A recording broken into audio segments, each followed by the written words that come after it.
Hello what's up guys and welcome to the channel learn and excel. आज के इस video में हम फिर से फॉरेन एक्सचेंज चैप्टर को कंटिन्यू करने वाले हैं। आज जो है हम इस चैप्टर का नेक्स्ट पार्ट जो है स्टार्ट करने वाले हैं, जो कि है demand and supply for foreign exchange. तो आज जो है हम डिमांड वाला पार्ट कंप्लीट कर देंगे, फिर जो है नेक्स्ट वीडियो से हम सप्लाई पार्ट भी कंप्लीट कर देंगे। तो यस, इनकेस जो है आपने पिछला वीडियो नहीं देखा है जहाँ पे जो है हमने types of foreign exchange rate fully complete कर दिया है, आप जो है आई बटन पे एक बार चले जाइए, आपको प्रीवियस वीडियो का लिंक मिल जाएगा और प्लेलिस्ट में जो है आपको सभी वीडियोस का लिंक सीरियल वाइज ऑर्डर में अरेंज मिल जाएगा। अगर आपने कोई वीडियो मिस कर दिया इनकेस, आप जो है जाकर वहां से देख सकते हैं। तो चलिए फिर जल्दी से आज के इस वीडियो के साथ हम लोग स्टार्ट कर लेते हैं। Yes, before starting one important thing, जल्दी से चैनल को एक बार सब्सक्राइब कर दीजिए and click the bell notification and give an up to the video if you like it. तो चलिए फिर स्टार्ट करते हैं आज के इस वीडियो के साथ, फिर लेट्स गो।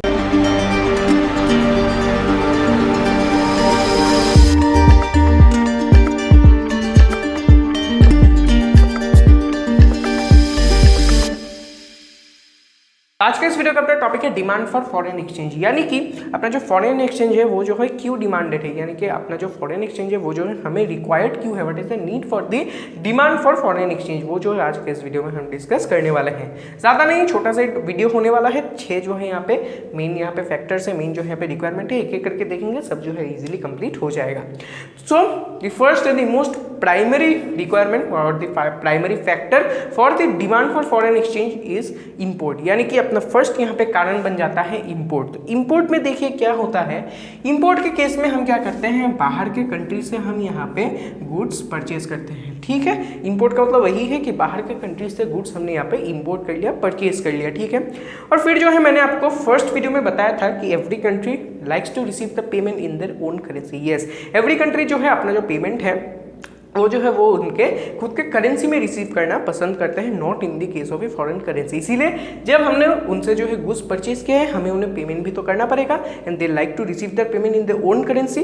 तो उनका ओन करेंसी हमारे लिए तो फॉरेन एक्सचेंज हो गया। लेट्स से हमने यूएसए से कुछ मंगा लिया, ठीक है, अभी यूएसए को पेमेंट करना है, यूएसए अपना खुद का करेंसी में पेमेंट चाहता है, यानी कि उसको जो है डॉलर में पेमेंट चाहिए, तो डॉलर तो अपने लिए फॉरेन करेंसी हो गया, यानी कि हमें जो है डॉलर में यूएसए को पेमेंट करना पड़ेगा और वी हैव टू पे इन दी फॉरेन करेंसी। तो इससे क्या होगा, हमें फॉरेन करेंसी चाहिए होगा तभी तो हम पे कर पाएंगे। तो इसी चाहत के लिए जो है यहाँ पे एक डिमांड यहाँ पे राइज हो जाएगा and thus this will give rise to a demand for foreign exchange, जो कि है फर्स्ट अपना because of import. Second, tourism. Yes, अभी वही मैंने फर्स्ट वीडियो में आपको एग्जांपल भी दिया था कि आप जो है चले गए घूमने वेकेशन में यूएसए में, तो अभी यूएसए में जाके अब इंडियन रुपीज तो नहीं देंगे, एक्सेप्ट नहीं किया जाएगा, वो आपको यूएस डॉलर में ही वहाँ पे पेमेंट करना पड़ेगा। इसीलिए अगर जो है आप टूरिज्म के लिए जो है जाते हैं यूएसए में या फिर जो है किसी और कंट्री में जो है जाते हैं, आपको यहाँ पे उस कंट्री का करेंसी रिक्वायर्ड होगा, यानी कि आपको फॉरेन करेंसी वहाँ पे चाहिए होगा और इसीलिए आप जो है यहाँ पे फॉरेन करेंसी का डिमांड करेंगे। Just tourism also gives rise to the demand for foreign currency. Third अपना फैक्टर क्या है, unilateral transfer to abroad. Yes, unilateral transfer आपको पता होगा, मैंने आपको बताया था, यानी कि वन साइडेड ट्रांसफर, यानी कि कोई गिफ्ट हो गया, ग्रांट हो गया, ये सब हो जाता है अपना यूनिलैटरल ट्रांसफर। तो अगर जो है आपको किसी और कंट्री में यहाँ पे कोई यूनिलैटरल ट्रांसफर करना है, ऑब्वियसली आप अपना करेंसी तो नहीं भेज सकते वहाँ पे, आपको जो है उस कंट्री का वहाँ पे इटसेल्फ क्या करना है, फॉरेन करेंसी भेजना। आपके लिए फॉरेन करेंसी होगा, उस कंट्री का ये खुद का करेंसी है। लेट्स से यूएस में अगर आपको यूनिलैटरल ट्रांसफर करना चाहते हैं, आपको जो है डॉलर में करना होगा। इसीलिए if you want to do the transfer you will require foreign currency and thus this will give rise to a demand for foreign currency। इससे भी जो है एक डिमांड यहाँ पे राइज हो जाता है। फिर क्या है, प्रॉपर्टी परचेज अब्रॉड। यस, अगर जो है सिर्फ प्रॉपर्टी नहीं, कोई भी एसेट अब पकड़ ले, कोई भी एसेट जो है अगर आप खरीदना चाहते हैं अब्रॉड में, किसी फॉरेन कंट्री में जो है अगर आप कोई एसेट खरीदना चाहते हैं, आप तो उस कंट्री के करेंसी में जो है उनको पेमेंट करना पड़ेगा। लेट्स आपने जो है कोई जो है अपार्टमेंट खरीद लें इन यूएसए, तो आप जो है इंडियन रुपीज़ में तो उनको पेमेंट नहीं करेंगे, you have to pay them in their dollar. इसीलिए जो है आपको अगर जो है आपने कुछ परचेज किया, कुछ जो है फॉरेन एसेट परचेज किया, उनके कंट्री में जो है कोई एसेट परचेज किया, उनको जो है आपको उनके ही करेंसी में पे करना होगा और इसीलिए आप जो है एट दैट सिचुएशन डिमांड करेंगे for the foreign currency and thus purchase of property abroad also gives rise to a demand for foreign currency. Next क्या आता है, स्पेकुलेशन। स्पेकुलेशन का मतलब क्या है, स्पेकुलेशन का मतलब ये है that purchasing of foreign currency for business purpose. मतलब लेट्स से आप जो है एक इंडियन है, आपने क्या किया है, यहाँ पे डॉलर परचेज किया है, तभी डॉलर आपने इसीलिए परचेज नहीं किया कि आपको जो है चाहिए था, you need dollar for your own usage, नहीं है, इसीलिए जो है आपने यहाँ पे डॉलर परचेज नहीं किया है। आपने जो है स्पेकुलेशन के अंडर में आपने एक मोटिव लेके जो है बिजनेस मोटिव लेके जो है यहाँ पे डॉलर यहाँ पे परचेज किया है, यानी कि लेट्स से अभी जो है लेट्स से आपने $1 70 रुपीज का खरीदा है, आप जो है इस डॉलर को खर्च नहीं करेंगे, आप जो है ये अपने साथ जो है रख देंगे।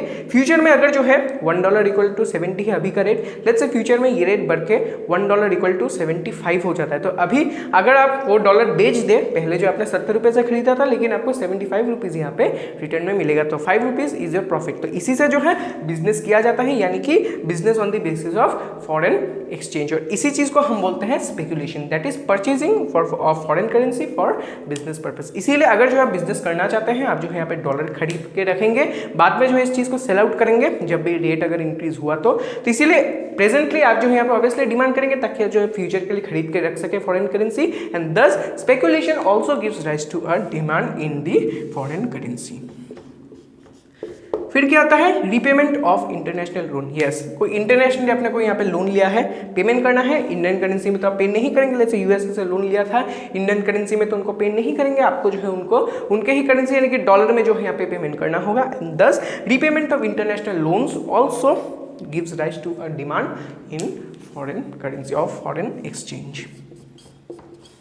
तो हो जाता है यही 6 जो है यहाँ पे डिमांड आपको देखने को मिलेंगे। सबसे पहला इंपोर्ट, खरीद लिया है, पेमेंट करना है वापस से, आपको जो है यहाँ पे डॉलर लगेगा या फिर फॉरेन एक्सचेंज लगेगा। फिर टूरिज्म, कहीं घूमने चले गए, उस कंट्री का तो फॉरेन एक्सचेंज आपको चाहिए होगा, इसीलिए आप वहाँ पे डिमांड भी करेंगे। फिर यूनिलैटरल ट्रांसफर, आप जो है यूएसए में कुछ ट्रांसफर करना चाहते हैं, इंडियन रुपीज तो ट्रांसफर नहीं करेंगे, डॉलर ट्रांसफर करेंगे, इसीलिए यहाँ पे भी डिमांड बढ़ सकता है। प्रॉपर्टी परचेज अब्रॉड, आप जो है कोई एसेट, कोई प्रॉपर्टी परचेज करते हैं इन सम अदर कंट्री, तो आप जो है जिससे आपने खरीदा है उनको जो पेमेंट करेंगे, आप तो उनके खुद के करेंसी में पेमेंट करेंगे, यानी कि जैसे यूएसए में परचेज किया है डॉलर में ही आप पेमेंट करेंगे, इंडियन रुपीज में जो है यहाँ पे पेमेंट नहीं करेंगे, इसीलिए for that reason also you will demand the foreign exchange. फिर स्पेकुलेशन, बिजनेस पर्पज के लिए अभी जो आप डॉलर खरीद के रखना चाहते हैं, फ्यूचर में रेट बढ़ गया बेच देंगे, आप जो है प्रॉफिट कमाना चाहते हैं from the business of the foreign exchange, इसीलिए प्रेजेंटली आप जो है ऑब्वियसली डिमांड करेंगे फॉर डॉलर, वही हो जाता है स्पेकुलेशन। फिर रीपेमेंट ऑफ इंटरनेशनल लोन्स, वही इंटरनेशनल अगर जो है आपने किसी और कंट्री से लोन लिया है उनको पेमेंट करने के लिए आपको जो है यहाँ पे डॉलर लगेगा।